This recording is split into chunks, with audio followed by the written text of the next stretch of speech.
Hi, guys. Welcome to episode 2 of season 5 of the Simple Doesn't Mean Easy podcast.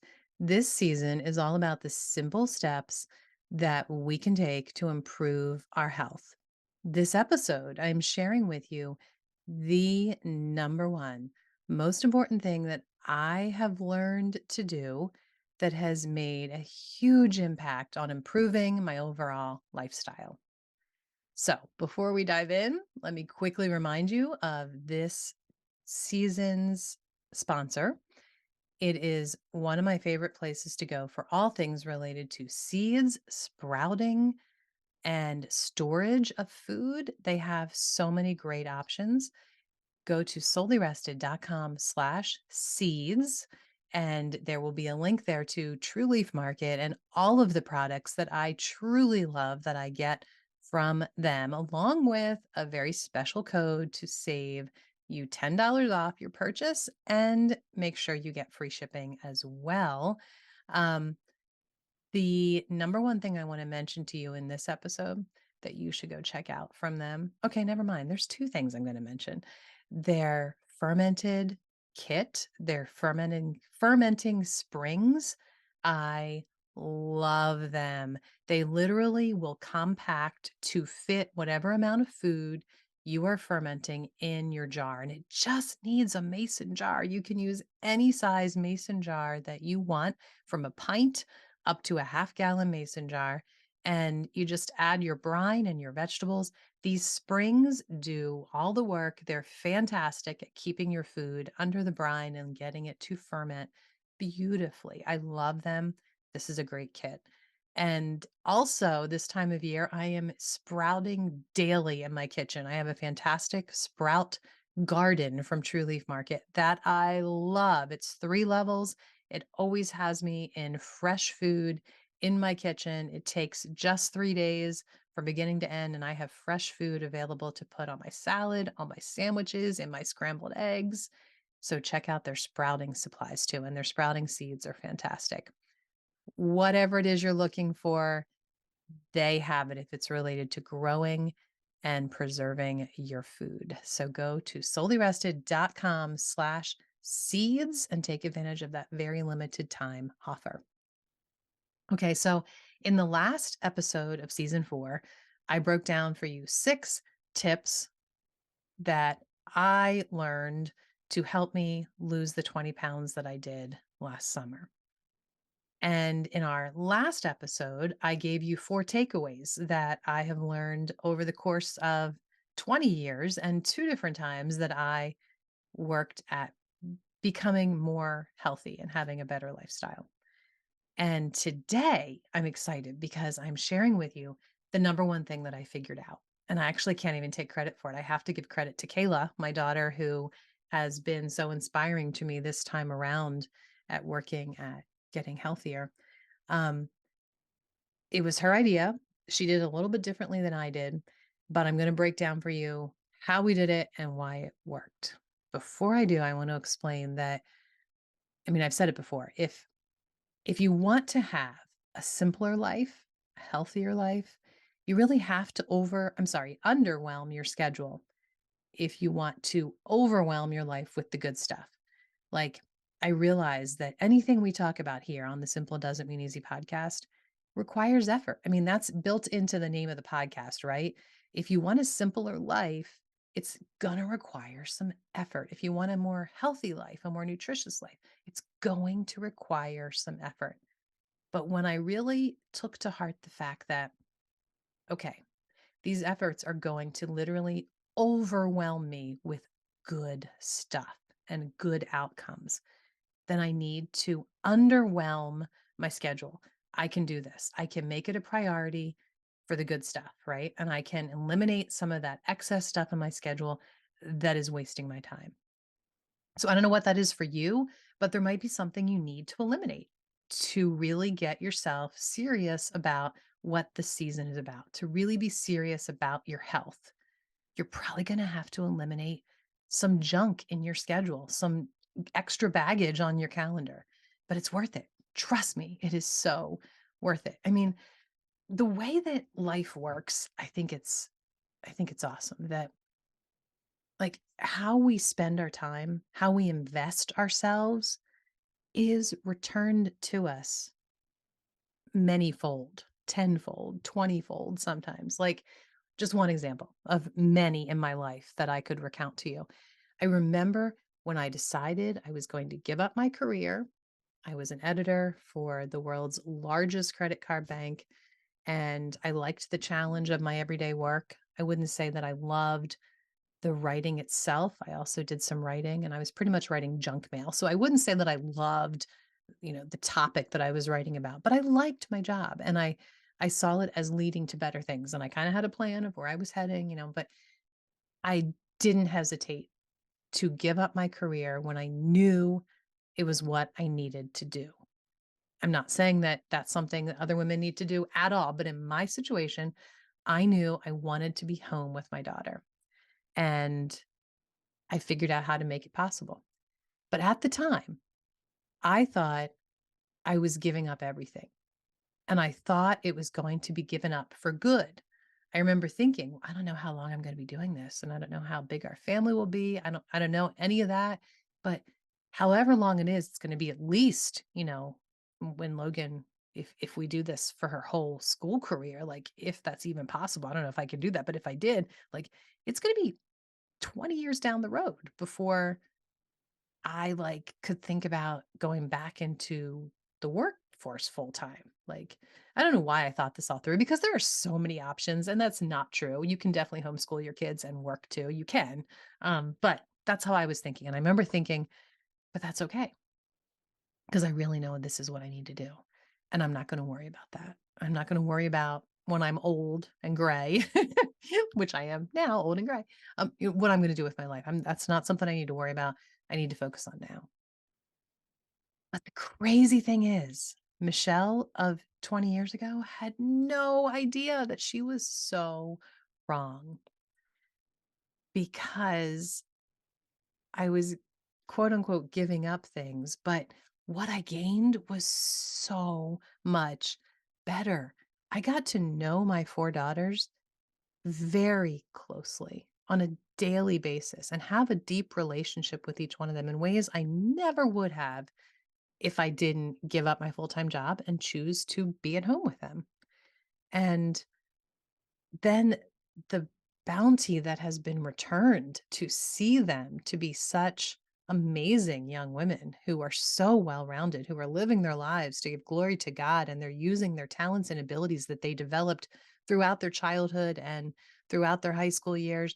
They're using them now in really great ways. Like, that is such a blessing to me. But then on top of that, I now have not one, not two, but three jobs that I absolutely love. I never would have imagined that I'd even say that about one job because I didn't think those words go together in a sentence in the same, like, you can't say you have a job that you love. Like, it's just not possible. Like, you can enjoy what you're doing, you can have a goal, you can enjoy your income, etc. But you can't have a job you love, right? That's what I used to think. But now I have three jobs that I absolutely love. And I was blessed with all of them trickling in different ways while I was still homeschooling, even the last few years that I was homeschooling my two youngest. And I never had to have a time period in life that I sat around going, well, yeah, I gave up my life and boy, homeschooling's done now. What am I going to do now? Like, that is not how it worked. And I don't think in general that's the way that life works. I think that when you make a choice to make a really good investment with your time, it is going to be returned to you bountifully. That's just the way it is. Like, because you're making good choices, you're going to be glad you made those choices. So, um, I mean, it's the same way like with food when you're talking about getting nutritious and healthy with your food choices. It's absolutely going to take you more time. It's absolutely going to be a sacrifice. Absolutely. It's going to cost you more money because real food costs more than the boxed junk. It does, period. Um, but the return is so amazing on so many levels. And it happens so gradually, at least it did for me. And the steps are just so little that you take, just little things, one little thing at a time that you replace in your pantry. That sometimes you don't even realize how much you love the process. and how much better you feel. But it's worth it 100%. So, okay. Now, I'm going to tell you exactly this number one thing that makes a difference if you want to improve your nutrition and your health. Get a calendar. Use a calendar to your benefit. Use a calendar to hold yourself accountable. I shared in the last episode, if you can have someone with you that's exercising with you or that's, learning new recipes and food tricks with you, or if your husband's on board and he wants to get healthier, all those things are fantastic to have an accountability partner for sure. But even if you don't, or even if you do, your calendar can be your accountability to yourself. And it really works. It really works. Okay. I have a planner that actually has a section at the top all the way. So it has, okay, you have your monthly spread for every month, but then you turn each month's page and you have a week by week spread. So that's really helpful to have the week by week spread. So you have room to do what I'm going to explain.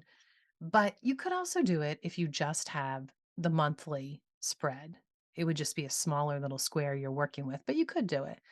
Um, but on my week planner at the top, there's squares that run all the way across. And it's actually for meal planning. So it has the sections for breakfast, lunch, and dinner, but I don't use it for that because I don't do meal planning. We can talk about that in a different season of the podcast. It would be a fun season. Um, but so instead, where it says very faintly breakfast, lunch, and dinner, where you can like write over top of the faint wording what you're having for those meals, it actually has a couple lines worth of space that I can write. And instead, I use that for the three things I want to focus on. Now, these three things are going to be different for all of us. So it really doesn't matter what three things it is that I'm putting there. But I'm choosing 3 things that week I'm gonna make sure I do. Now for me, it's the same all the time. I stick with the same 3 things week after week after week, but you might wanna change it up. You might wanna have different things there.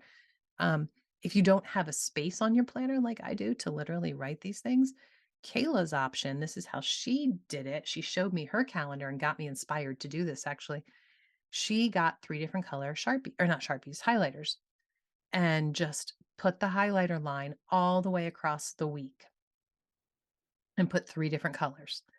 And then she had a little key telling her what those 3 colors symbolized. So pink might be have a grapefruit every day. That's a silly one. Green might be walk the dog every day. And blue might be do 20 jumping jacks or whatever, just whatever it is. Um, and then set a goal for yourself. Bare minimum of each of these things you're going to do. Some of them you might realize I can only do that, or I only want to do that 3 days a week because it's really intense, or whatever it is. So put the number 3 at the beginning of the week over where you write what that thing is. So if it's eat a grapefruit, put 3 in a circle beside the words eat a grapefruit. And you can quickly look back at the end of the week and remember that was my goal. There's the number of times I'm going to do it. Did I do it? And when you do it on any given day, simply put a check mark or an X or whatever it is you want to do on that day in that color of highlighted section. Or for me, I'll write it in the section for the meal planning up there at the top. And I like having more room because for me, one of my things is exercise related. And I like actually spelling out the video that I did and writing some details about it because then I have record of if it was good or bad for me. And I also can look back days later if I'm like, oh, my arms feel really great this week. What did I do? And I can remember, I can see right there what I did for the arm exercise. And I even document how long it was because then I know 2 weeks from now, if I want to go back, what was that video I did a couple weeks ago that I really liked that had the wall lunge or whatever it was? And I can find it and I can see how long it took and I can know if I have time right now today to do it. So that I really like for me. But for you, like I said, it's going to look different. But choose 3 things and put a place on your calendar for it and tell yourself, this is on my schedule now. This is on my calendar. That means this has to happen. Just like if I had an appointment scheduled, if I had a video conference scheduled, if I had a doctor's appointment I was going to, if I had a pickup of whatever it is on Tuesday, like it would be on my calendar and it would have to get done, right? Same thing with your health and your priorities for your health. They should be on your calendar and they need to get done. It makes a difference. And it really helps in a positive way too, because at the end of the week, you look back and you go, look at those check marks. Look at those things I did. This is great. I am showing progress and I'm going to keep on doing this next week. So it's that simple, but I know simple doesn't mean easy. And it also is difficult because this doesn't work. This number one thing for me isn't going to work for you if you're not committed to it, if you don't take it seriously, and if you don't tell yourself, this has to be done 3 times this week, 6 times this week, whatever. And the versatility of it helps me a lot because it's not Tuesday at 2 o'clock, I have to walk the dog. But if I don't have time Tuesday at 2 o'clock, that's okay. But come Thursday or Friday, I'm going to look at how many times I did it and I'm going to know I'm short and I need to make sure I do it these next 3 days. There's no other choice. I have to do it, period. And you make yourself do it. So it has been so helpful for me. And I don't know why it is taking me 5 decades of my life to figure out how to truly use a calendar in this way to benefit me and to really help me focus in just 3 simple ways every week, but to really focus on these 3 simple steps to improve my health by using my planner. So I hope that helps. I hope it was a tip that is as life changing for you as it has been for me. In the meantime, please, if you have a number one tip that has really helped you be healthier, please reach out to me over on Instagram. And I would love to hear from you. And I would love to share your encouragement with others as well. So don't hesitate. And please, if you enjoy this podcast, take a minute to go leave a review over on iTunes. It would mean so much to me. And it's so helpful to my efforts here. And I will catch up with you on our next episode next Monday. It's going to be a good one. And remember, it is easy to forget how blessed we are to live this life. So enjoy the simple everyday efforts. It's not easy, but it's a very good life.